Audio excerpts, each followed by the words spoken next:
بسم اللہ الرحمن الرحیم۔ السلام علیکم ناظرین۔ نبی کریم صلی اللہ علیہ وسلم نے ارشاد فرمایا کہ جب تمہارے غم حد سے بڑھ جائیں تو مجھ پر درود بھیجا کرو۔ جو لوگ واش روم میں موبائل کا استعمال کرتے ہیں ان کو بھولنے کی بیماری لگ جاتی ہے۔ ہری پیاز دل کی بیماریوں میں مفید ہے۔ اس کا استعمال آنکھوں کے لیے مفید ہے، معدے کی گرمی کو ختم کرتی ہے، بلڈ پریشر کو نارمل رکھتی ہے اور شوگر کو بھی کنٹرول کرتی ہے۔ بد ہضمی کی شکایت رہتی ہے تو آپ 1 ثانی کے برابر گڑ کھا لیا کریں۔ اگر محبت کے 100 حصے کیے جائیں تو 99 حصوں کی حقدار ماں ہے۔ چینی زیادہ کھانے سے مردانہ کمزوری ہوتی ہے۔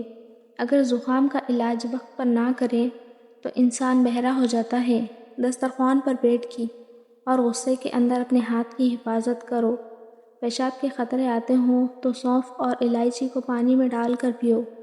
جو حاملہ عورت خربوزے زیادہ کھاتی ہیں اس کا بچہ گول مٹول اور گورا پیدا ہوتا ہے۔ جو افراد اکثر لیٹ کر کھاتے پیتے ہیں ان پر بڑھاپا بہت جلدی طاری ہوتا ہے۔ جو عورت چلغوزہ کھاتی ہے وہ عورت کبھی بوڑھی نہیں ہوتی۔ زیادہ کڑوی چیزیں کھانے سے چہرے کا رنگ کالا ہونے لگتا ہے۔ اگر بلغم کا مسئلہ ہو تو چمیلی کا پھول سونگھنے سے بلغم ختم ہو جاتی ہے۔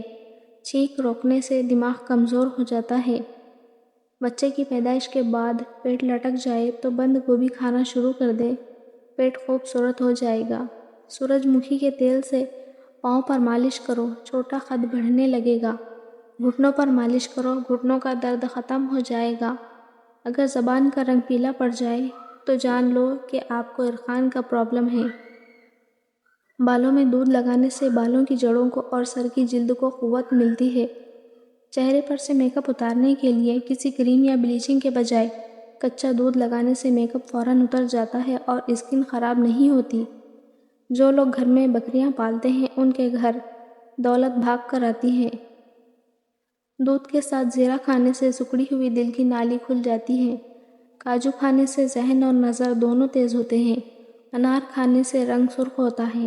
اگر سنائی دینے میں رکاوٹ ہو تو کانوں کو اچھی طرح سے صاف کر کے نیم گرم ناریل کے تیل کا 1 قطرہ کانوں میں ڈال لو۔ چقندر کا چھلکا چہرے پر لگایا کرو، کبھی کریم لگانے کی ضرورت نہیں پڑے گی۔